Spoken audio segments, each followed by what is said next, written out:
की मराठी वारसा या युट्यूब चॅनलवर सुरू आहे त्याच्या प्रमोशनच्या संदर्भात मी वार्तालाप साधत होतो आणि तेव्हा आपल्यापैकी एका पत्रकार बांधवाने मला हा प्रश्न विचारला की राजाभाऊ वाजे आणि अमोल कोल्हे भाजपत गेल्याशिवाय पुणे नाशिक रेल्वे होणार नाही का?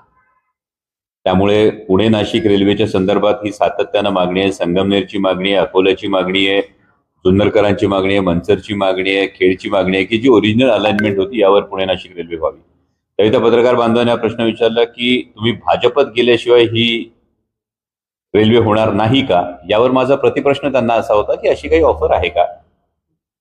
जर तशी काही ऑफर रेल्वेच्या संदर्भात आली तर त्यावर विचार करू. त्यामुळे मला वाटतं की हे रेल्वेच्या संदर्भामध्ये असणारं एक विधान होतं. या रेल्वेच्या संदर्भातल्या विधानाला काही वेगळा अर्थ काही जणांनी काढण्याचा हा प्रयत्न केला सध्याच्या राजकीय परिस्थितीमुळे. परंतु फार महत्वाची गोष्ट ही आहे की ही आमची सगळ्यांची मागणी आहे की Pune Nashik semi high speed railway ही जी आधी ठरली होती त्याच पद्धतीने ही व्हावी, ही जी आमची मागणी होती त्या संदर्भातला हा प्रश्न होता आणि त्याच्यावरचं ते उत्तर होतं.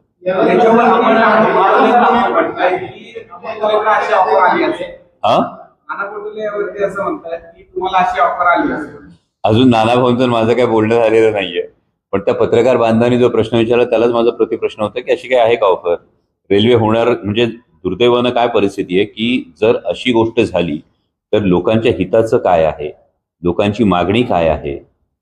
पुणे नाशिक रेल्वे हे पुणे मुंबई आणि नाशिक ह्याला ज्याला आपण गोल्डन ट्रायंगल म्हणतो, हा गोल्डन ट्रायंगल जोडणारा हा प्रकल्प आहे. आणि या प्रकल्पासाठी जर अशा अटी काही असतील का असं जर पत्रकार बांधवांच्या मनात येत असेल तर एकूणच राजकारणाची दिशा कुठल्या दिशेने जाते याविषयी अंतर्मुख होऊन विचार करणं गरजेचं आहे. नेत्याचं म्हणणं आहे की शरद पवारांच्या गटामध्ये सुप्रिया सुळे वगैरे उरणार नाहीये.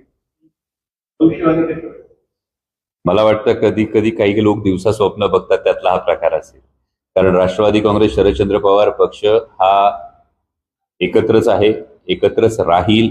आणि मी एका वाक्यात याचं उत्तर जे सांगतो की आदरणीय पवार साहेब सांगतील ते धोरण आणि बांधतील ते धोरण. कुठेतरी भाजपला दिल्लीमध्ये कोटा पूर्ण करायचा आहे, देखील गरज आहे. पार्श्वभूमीचं ऑपरेशन टायगर राबवण्यात आलं, तसं राष्ट्रवादीचं ऑपरेशन राबवलं अशी एक चर्चा आहे. त्यामुळे खासदारांचा उपयोग नाही, ही चर्चा ही कायम होत राहते.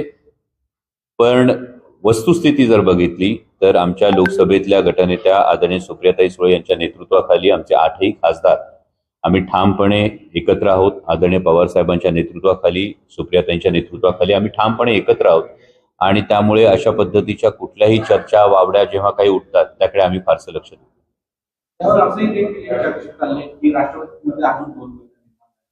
त्यामध्ये एक गट म्हणते की भाजप सोबत जावं आणि एक गट म्हणते की आपण म्हणजे ही चर्चा घडवणारी सूत्र कोण आहेत ना, ती सूत्र खरंच शोधली पाहिजेत. कारण आम्हाला पक्षात राहून या गोष्टी आमच्यापर्यंत ही चर्चा किंवा आमच्यामध्ये असे काही गट आहेत हे आम्हालाच माहीत नसतं, पण सूत्रांना मात्र माहीत असतं. हे कौतुक आहे.